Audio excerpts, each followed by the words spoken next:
बांग्लादेश इस वक्त क्या है? अगर मैं आपसे एक सवाल पूछूं, इसका जवाब क्या होगा? कट्टर कसाईयों और नरभक्षी भेड़ियों के झुंड में तब्दील हो चुका एक मुल्क है जिसका नाम बांग्लादेश है, जहां हिंदुओं पर इस वक्त 21वीं सदी के सबसे बड़े नरसंहार का खतरा मंडरा रहा है। 18 दिसंबर से हिंदू नरसंहार के राउंड 2 में दीपू दास समेत कई हिंदुओं को जिंदा जलाया जा चुका है। अमृत मंडल की लिंचिंग हो गई। हिंदुओं के घरों को बाहर से बंद करके आग लगाया गया। हिंदुओं को कलावा पहनने के लिए पीटा गया। हिंदू महिलाओं को सिंदूर लगाने से रोका गया। हिंदुओं पर टारगेटेड हमले हो रहे हैं। हिंदुओं के घरों के बाहर लास्ट वार्निंग वाले पोस्टर चिपकाए जा रहे हैं। और यह सब अतिशयोक्ति नहीं है, यह हमने खुद देखा है और हमने खुद सुना है। और यह सब जो बांग्लादेश में हो रहा है, यह यकीन मानिए अंत नहीं, प्रारंभ है। यह हिंदू विरोधी हिंसा का अंत नहीं बल्कि शुरुआत हो सकती है।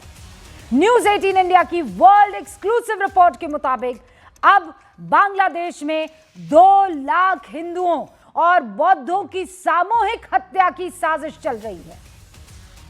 यह बड़ी खबर है, डराने वाली खबर है।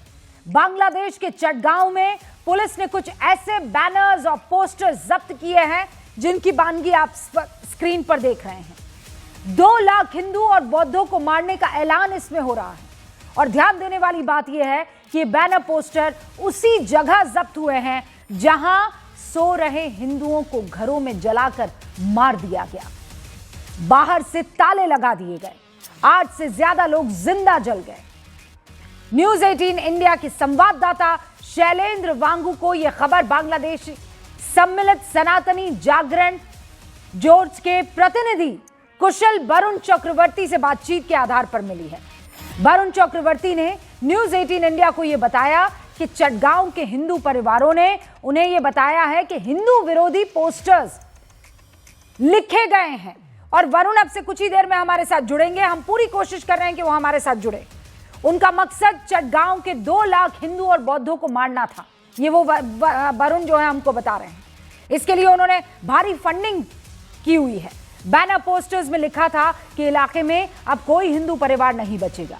बांग्लादेशी हिंदू परिवारों के मुताबिक पुलिस ने हिंदू नरसंहार के लिए भड़काने वाले पोस्टर्स तो जब्त कर लिए हैं, लेकिन हिंदू और बौद्धों की सुरक्षा के लिए अभी तक कोई कदम नहीं उठाया गया है।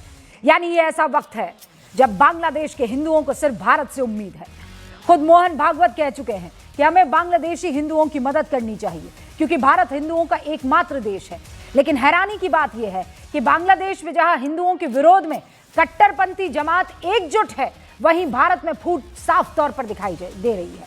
भारत में कहा जा रहा है कि बांग्लादेश के हिंदुओं से भारत के हिंदुओं का कोई वास्ता नहीं है, क्या लेना देना है, वो तो अलग देश का मामला है। ये रशीदी साहब कह रहे हैं।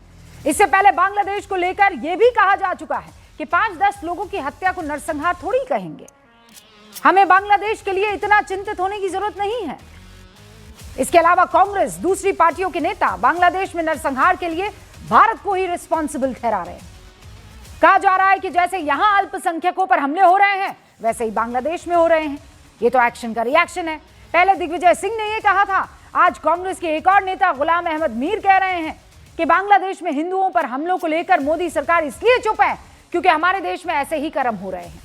यानी जब 140 करोड़ हिंदुस्तानियों को एक आवाज में कट्टरपंथियों के खिलाफ बोलना चाहिए था, जब भारत में पक्ष विपक्ष को एक साथ बांग्लादेश के हिंदुओं के लिए सड़क पर उतर जाना चाहिए था, जब दलों का मतभेद भुलाकर BJP, Congress, Samajwadi party, left, Shivsena सभी को बांग्लादेश के कट्टरपंथियों के खिलाफ सड़क पर उतरकर उन्हें एक स्ट्रॉन्ग मैसेज देना चाहिए था कि कट्टरपंथ के खिलाफ हम अपनी आवाज बुलंद करते रहेंगे, भारत उनके साथ खड़ा रहेगा जिनको वो लोग खत्म करने पर आमदा है। लेकिन देखिए फूट यहां भी। जब इस सवाल पर बहस होनी चाहिए थी कि भारत में छिपे करीब 2 करोड़ घुसपैठियों को भगाकर बांग्लादेश के करीब 1 करोड़ 30 लाख हिंदू और बौद्धों को क्या वापस नहीं लाया जा सकता, ऐसे वक्त में भारत के कई राजनीतिक दलों में जबरदस्त सन्नाटा है। और सबसे हैरान कर देने वाली चुप्पी तो बांग्लादेश से सटे पश्चिम बंगाल की मुख्यमंत्री ममता दीदी की है।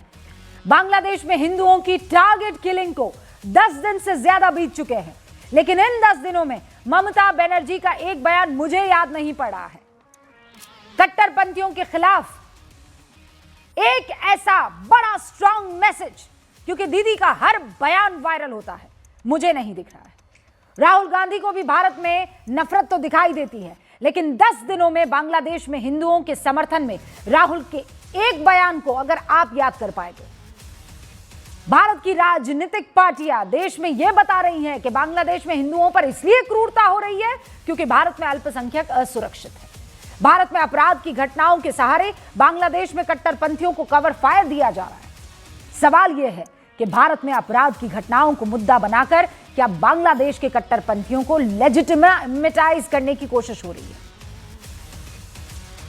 भारत देश को जिस तरह से सेटअप्स लेने चाहिए, डिप्लोमेटिक तरीके से वहां बात करनी चाहिए, वो भी खामोश दिख रही है। उस खामोशी के पीछे या तो वो अपने ही देश के अंदर जो कर्म हो रहे हैं तो इसलिए नहीं कह पा रहे होंगे कि अगर हम बात उधर की करें तो हम पर सवाल उठेंगे, जो उठ भी रहे हैं। बांग्लादेश में अगर कोई हिंदू मर रहा है तो उससे यहाँ के हिंदू को क्या लेना देना? अच्छा। इंसानियत के नाते आप ये कह सकते हो कि गलत है।